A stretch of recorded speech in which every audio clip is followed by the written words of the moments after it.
It's time for relationship, and today on relationship we will be talking about how to actually make sure you can improve your relationship. So what do you do when you are overly attached to a friend?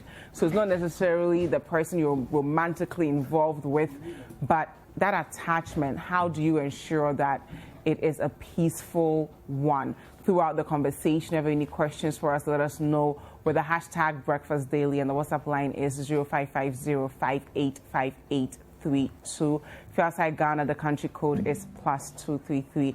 And I have been joined by Mrs Marie-Rose Sackey, who is an entrepreneur as well as a counsellor. Good morning. Good morning, Dziffa. How are you? Fine, thank you. How are you? Thank you so much for being with us. Thank you too. Now, how do we deal with issues of attachment in our friendships? Well, it's a dicey situation, but if you attach to somebody that you are not romantically involved with, or you do not foresee any future for the two of you, I think it's the first thing is to realize the position in which you are. When you come to that realization that this is where I am, I've become overly attached to this person, it could be a disadvantage to you. So that's the reason why you have to understand or realize what it is, especially if you're a woman. Okay. You're attached to this person. You know, when you grow, you get to a certain stage, everybody sees you with somebody, they assume, they don't ask, but they assume there's something going on. You could block your chances for the future. So the first thing is to understand your situation. This friendship that you are overly involved, is it going to end anywhere? What is the profit? Is it going to benefit you in future? If it's not, why are you spending so much energy there? You know, why are you spending so much time there? So first of all, when you come to that realization and you understand where you are going, where you are, what you have to do, I believe that it will help you weather such a situation. Yes, we are humans. People can be very affable. People can be very sweet. We can be swept off our feet unawares. But it doesn't hurt to stop to see what is happening to you. So now you realize that you have realized that, how do you call it? You are overly involved with this guy who you know that maybe you might not even want to marry in the future, or you yourself would not want, not that because the guy is not interested in you, but because you would not want him in the future. But then you spend all your time with him and all that. Psychologically, it can even affect you. How? It can affect you in the sense that, yeah, you are so close. You don't even want other people. When you see other people talking to him or relating to him, you feel jealous. Yet you know that you are not going anywhere with that guy. So psychologically, it's not healthy. But must you go somewhere with the person if you are, overly attached to them? Can't you just be overly attached to them as a friend? We are humans. Sometimes you can be overly attached, and you will see that at the end, something will develop. A man and a woman can't be too attached without getting some emotions coming in.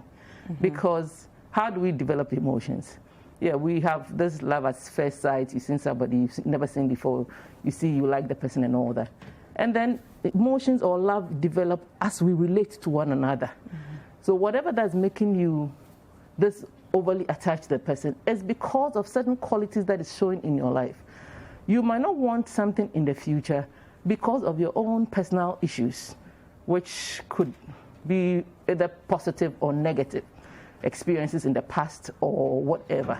That might be the reason why you don't want to go far with the person. But yet you're sitting down, when you're lying down, you are thinking about him. You always want to be with him. You always want to talk to him. It doesn't happen in just ordinary friendship. It doesn't happen in ordinary friendship. So where do we start from when we want to slowly detach from this person? So once you have come to that state of mind, that's why I said you have to assess yourself, know where you are. Do you really want to go anywhere with this relationship? I don't stand against the fact that you can have male friends that you are genuinely attached to, like brother and a sister and all that. But then, where will it take you to? What are the advantages? You know, because in everything you look at the pros and cons. If it's going to benefit you, you keep working at it. If it's not going to benefit you, why do you have to spend so much time thinking about him, wanting to be with him all the time, instead of investing in something that will benefit you in future, that will help you? Because people have been in such things, they were friends, and then maybe it gets to a point that one wants to move on. Then that's why I said psychologically, one wants to move on because they know there's nothing. Yeah. So if the guy decides to see somebody else, then it becomes a problem. And then the lady thinks, oh, I'm hurt. We've been friends all this while. I thought maybe he would say something. It's a mind game. It's quite a mind game when you think of the fact that, oh, he's just a friend, but still I can't let him go. So how do you handle that conversation so that none of you will end up getting hurt? When you get to know your situation, I think either if both of you are aware of the situation in which you are, you have to discuss it and decide to pull certain string. If the other one doesn't know, and it is only you who finds yourself, you think that you like him so much, but he might not really, like you as much as, and it happens in every relationship. The weight is not the same. Mm-hmm. Usually there's a difference. So when you find that, you can advise yourself. And sometimes you get so attached, it's very difficult because you become so used to the person. Yeah, especially if it's an emotional attachment. Yeah. So what you do is that you tell yourself that you have to slow down on certain things. If you're seeing the person every day, you have to reduce the number of times you see the person. You have to be psychologically or mentally strong to tell yourself that no, if you call him so many times, I'm going to cut it down. You can't cut yourself immediately because that will be a bit traumatic. But you can gradually decide to look at the different activities that you do together with him that, keeps bringing up that keeps strengthening that attachment and start breaking it little by little. So through your conversation, the number of times you see yourself, the things you do for each other and all that, you have to. And then if you have a good friend, you can turn your attention to female friends or something else to bring down your focus. But isn't it like you're punishing yourself? Because it's not as though you have a relationship. Let's say you're single. Yes, the person is blocking you from meeting other people, but you are kind of emotionally starving yourself from something that has been good for you all these years. Sorry, I'm laughing because this whole scenario reminds me of a little boy I knew when he was a child. You always see him with 2 toys. Whenever he's playing with other children, he has either 2 or more toys. The rest are under his armpit. Then he's holding on to one. When the other children want to play with what is under his armpit that he's not using, he doesn't want to let it go. Mm-hmm. And I thought that this is a problem for this child if it's not broken, because when he grows, that's the same problem that's good. Well, why don't you want the person to go? Because other people might want him. But the person's not complaining. No, but you don't have to wait for the person to complain. Sometimes you have to think ahead. You have to be fair. In actual fact, you have to be fair in your dealings with people. You have to think ahead. France PIM, they have their school slogan or motto, whatever, that Jenny Shekan. You have to think ahead. You have to think ahead of everything that we do. You have to look into it. Yeah, sometimes it's sweet. Who doesn't want to enjoy something that is sweet? It's sweet, but the repercussion.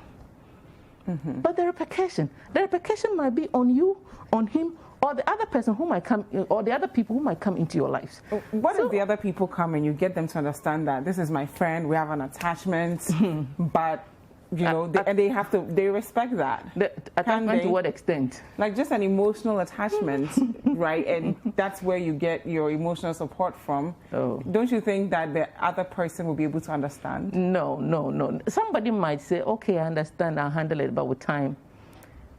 Because it can get out of hand. It can get out of people, even cousins. I've heard stories where cousins become so cozy with themselves that they end up sometimes even getting intimate. Yes, getting intimate. which can be, because a man and a woman, when you are growing, the way you think is different from when you are a child.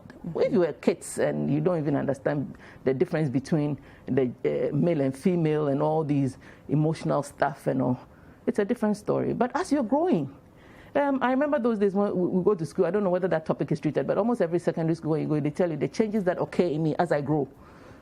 The changes occur in you. When you are 12 years, it's different from when you're 15, when you're 18, when you're 20, when you're 30. I mean, at a certain age, you know that a man and a woman, even when they look, eye to eye, it's a different ballgame. You can be communicating with your eye, nobody would know. So it's if you want to save yourself, I think it's just best that you tell yourself to stop. How do you deal with withdrawal symptoms that will come with it? So you stop, you're doing well 1 month in, then you guys go right back, especially if neither of you meet people, then you're like, let's be friends until we meet someone. Because it does happen. So like I was telling you, some of these things, when you hold on to something too much, it might be some insecurities due to insecurities or some childhood experiences that's making you hold on to something that you are not using. Like this boy I knew. The thing you are not, you put it under your armpit. Somebody else needs it. You won't release it. But they are using it. They're just not in a, they're not in an intimate relationship, but they're still helping each other emotionally. So it's not as if it's not of use. And they don't have a main toy like the little boy analogy you did.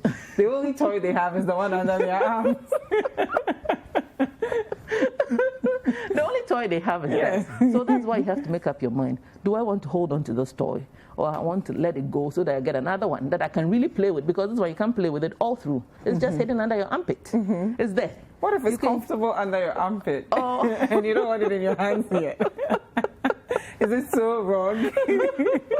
No, I don't think there's a right and wrong about this one. Okay. But it's just fairness. All right. It's just being fair, and being in the balance. Because, like I said, whatever that we do, we must get some kind of benefit. Of course, you are getting some emotional benefit from here, but it will not take you all the way through. It's making you dependent on him, which makes you, even you yourself, you're uncomfortable. You are uncomfortable. That's the reason why you are thinking about how do I stop myself or something like that. Yeah, because you see that it's too much. Too much. So it's too much. Both of you don't have the willpower, how do you make sure it happens? If both of you do not have the willpower, you have to get some kind of intervention by bringing other people in. That means you have to shift focus. You've been single-eyed. You've been focusing on only one person. But you have to shift focus. We are social beings. I don't think anybody in this world is is associated with only one person. We have so many other people that we love or we may like. But attachments can be addictive. So once you are at that level of attachment, you're addicted to the person. They're not like everybody else around. I talked about being strong in your mind. You have to be strong and say no. Yes, it is sweet, but it will not help you. There are times that you have to be able to close your eyes and say bye-bye to whatever. Being fair and true to your own self. Otherwise, then you don't even believe in yourself. It's a self-denial thing. You know that this thing, I can't have it all the way through. Either because the guy doesn't even want the two of you to go all the way, or because of your own insecurities from the past, or because you yourself, you just don't want the person all the way, but it's just that maybe you are attached to him because you get certain benefits. It might not necessarily be. It could even be financial benefits. It could even be because you can send him. Yes, you send him anything. He'll do anything for you. So you want to ride on that, but you have to be fair. You have to be true that what I'm doing is not right. Let me change my ways. That's what life is about. We don't do things that we know that, if we all did things that we think that brings us happiness or brings us sweetness, so we're going to continue to do it, even though you know that it's not benefiting the other party, or in the long run will not even benefit the two of you. What if the other party says, I don't mind? So you have that conversation with him and you say, I'm not going to marry you, I'm not going to date you, I've just friend-zoned you, but there's an attachment and it's not fair to you. And then he says, I don't mind. But if the person comes into the state where she thinks that it's too much, then that's where the problem is. When you come into the point where you think it's too much, is the problem. But if you think that you can manage it, sometimes you have friends that even your family will accept them. They know they become like your family. You know, they become like your family. They come home, everybody knows them and all that. Yeah, that one is different. But when it's just between the two of you, that nobody knows the extent to which that relationship is going, or that the depth of that relationship, that people may conclude that there is something going on. I think that you have to advise yourself. 3 tips for us to, you know, embark on the journey and also make sure we complete it. Embark on the journey of detachment. Yes. Yes. So first of all, be fair to yourself. Tell yourself that this thing is not going to help me. So I have to say bye-bye. Not say complete bye-bye, but I have to limit things. I have to limit things. Because even when you are married in the relationship, you can easily, in a marital situation or even in a boyfriend-girlfriend relationship, whatever, where you have an understanding that we're going somewhere, there needs to be limitations. You can't just say that all the way. Then you'll be hurting it because it brings hurt. So you have to be fair to yourself and make up your mind. Okay. You make up your mind. And then number 2, what you have to do is to think about the future. Be future-oriented.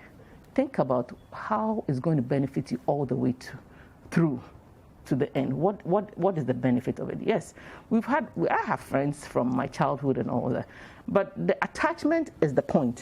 When you are so attached that you can't do without them, then there's something wrong. Okay. Yes, so bring yourself to the point where you can control yourself.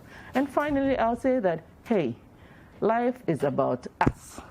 You are doing things for yourself, and of course, you're God. So you have to think about it. Is it right or wrong? Morality. That's the way to go. Yes, morality. What I'm doing is not right. It will not help us. Why do I continue doing it? Yes. So you know that, hey, for me, I like it this way. But morally is not good. What values am I trying to pass on and all that? Thank you. And the intentions. Thank you very much. Mrs Marie-Rose Sackey is an entrepreneur and a counselor. So the first step is to be fair to yourself, be intentional about it, and also be future oriented. So you know that you're not going to go into the future with a person, and be empathetic. Put yourself in the person's shoes and ask yourself, is it right? Just because they want to go along with you, does not necessarily mean what you're doing is right. Thank you so much for being with us. And it won't be easy, so you have to do it, because then if you don't do it, you are being selfish. You are attaching yourself to this person, and you know that you're not going to go anywhere with them, but because it's good for you temporarily, you're continuing on with that relationship, and it's not healthy for the both of you. Hi there. We hope you enjoyed the show. Make sure to subscribe, like, comment, and share with your friends. This is Breakfast Daily on Citi TV. Join the Breakfast Daily team Monday through Fridays from 7:30 a.m. to 10. Join us for breakfast daily, only on Citi TV.